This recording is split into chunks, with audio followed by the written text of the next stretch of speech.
اور اللہ جل شانہ نے کیا فرمایا، وَحَسُنَ أُولَٰئِكَ رَفِيقًا، کہ اگر کسی کو ساتھ مل جائے ان لوگوں کا، نبیوں کا یا صدیقوں کا یا شہیدوں کا یا صلحاء کا، تو یہ وہ طبقہ ہے جس کے ساتھ انسان کو تعلق رکھنا چاہیے، انسان کو دوستی بنانی چاہیے، انسان کو اگر ان کی خدمت میں کچھ وقت گزارنے کی توفیق مل جائے تو یہ اس کی بہت بڑی سعادت ہوتی ہے،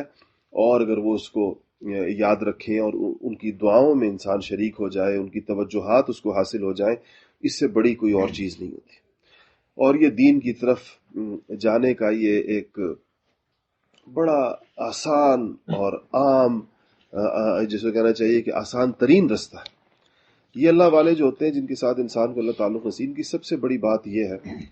کہ یہ یوں تو آپ پر مہربان اور شفیق ہوتے ہیں دن کے اوقات کے اندر،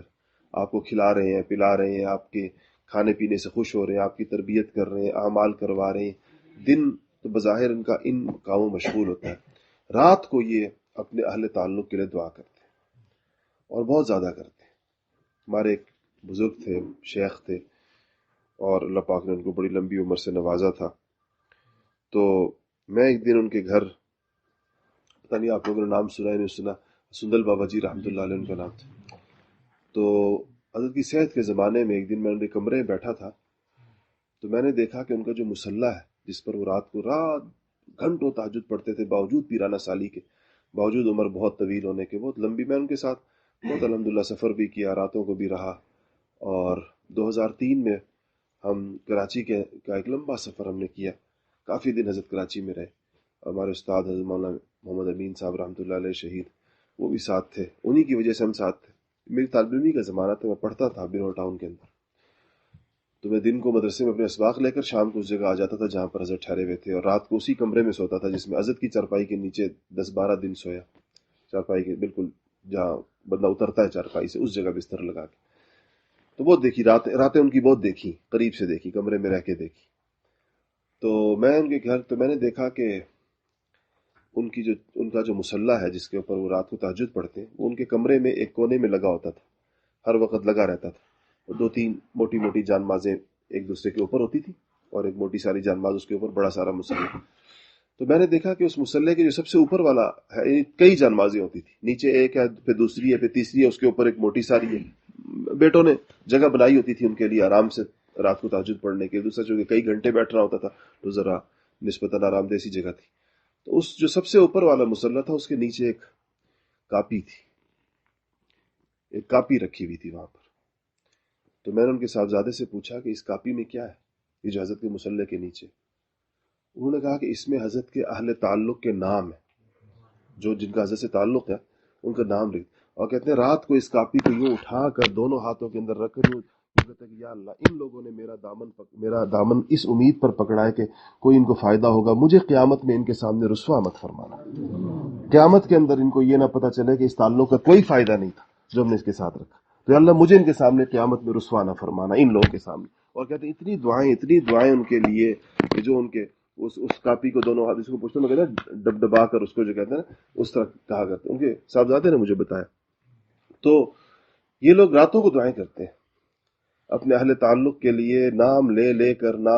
کر، اور ان کی دنیا کے لیے اور ان کی آخرت کے لیے، اس لیے یہ حسن اولئک رفیقا ہے۔ اس سے زیادہ فائدہ اور کیا ہو سکتا ہے؟ حدیث شریف میں آتا ہے کہ ایک دعاء الغائب للغائب مستجاب، کہ جب ایک بندہ جو موقع پر موجود نہیں ہوتا، جب کوئی بندہ کسی ایسے بندے کے لیے دعا کرتا ہے جو اس وقت اس کے سامنے نہیں ہوتا، غائب ہوتا ہے اس سے، تو نبی کریم صلی اللہ علیہ وسلم نے فرمایا کہ ایسی دعائیں اللہ پاک قبول فرماتے ہیں۔ جب یہ لوگ راتوں کو اپنے لوگوں کا نام لیتے ہیں اور ان کی دعائیں ان کے لیے کرتے، تو وہ موجود تو نہیں ہوتے، وہ تو صرف اللہ کے سامنے بات ہو رہی، تو ایسی دعائیں اللہ جل شانہ قبول فرماتے ہیں، لوگوں کے احوال پر سر انداز۔ اور ہم نے یہ دیکھا ہے کہ جن لوگوں کو اللہ پاک کسی اللہ کے ولی کے ساتھ محبت نصیب فرما دیتے ہیں، اس میں ہم یہ دیکھتے ہیں کہ جو اس میں تبدیلی آتی ہے عام طور پر، جو اس کو نیکی کا ایک اس پر اثر نظر آنا شروع ہوتا ہے، اس میں خود اس کے بہت زیادہ بڑے اعمال کا اتنا زیادہ دخل نہیں ہوتا،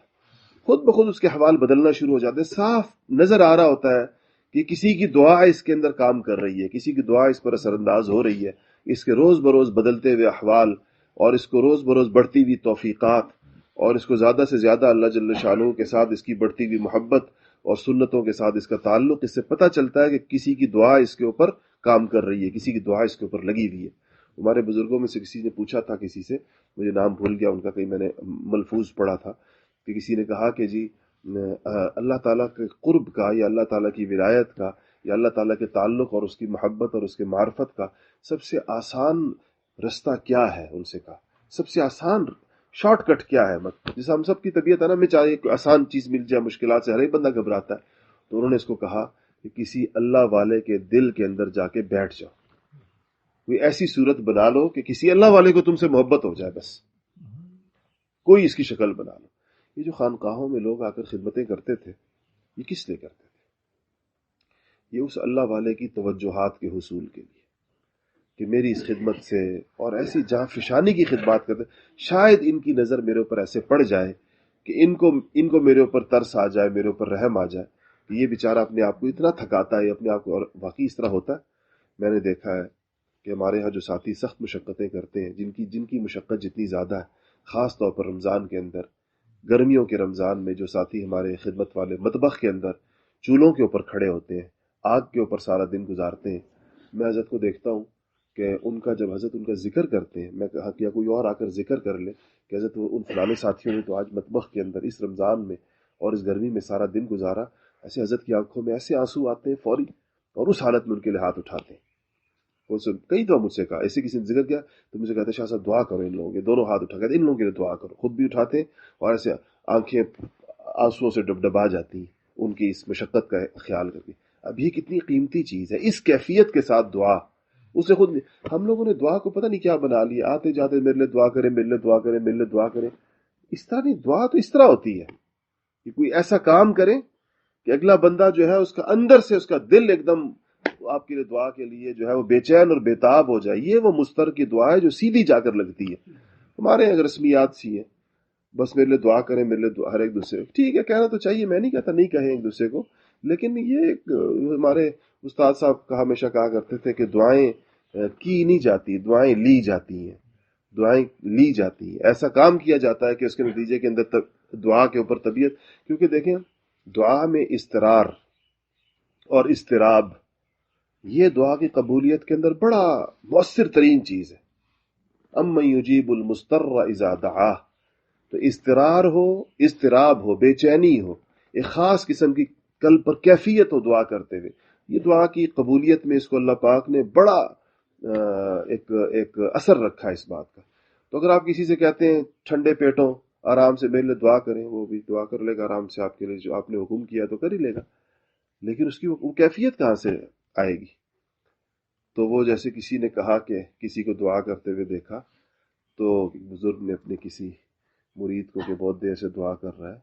تو انہوں نے کہا کہ فہاد الدعاء، یہ تو دعا ہے. فأین البکا، کہا یہ دعا ہے، وہ رونا کدھر ہے؟ بغیر روئے دعا ہو رہی. تو فأین البکا، رونا کدھر ہے؟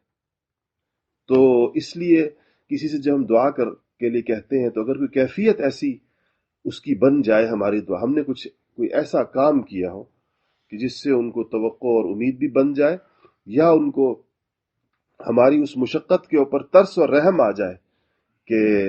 اس بیچارے نے تو بڑی مشقت برداشت کی، تب دعائیں بہت زیادہ مؤثر ہوتی ہیں. انہوں نے فرمایا اس طرح کسی اللہ والے کے دل میں جا کے بیٹھ جاؤ.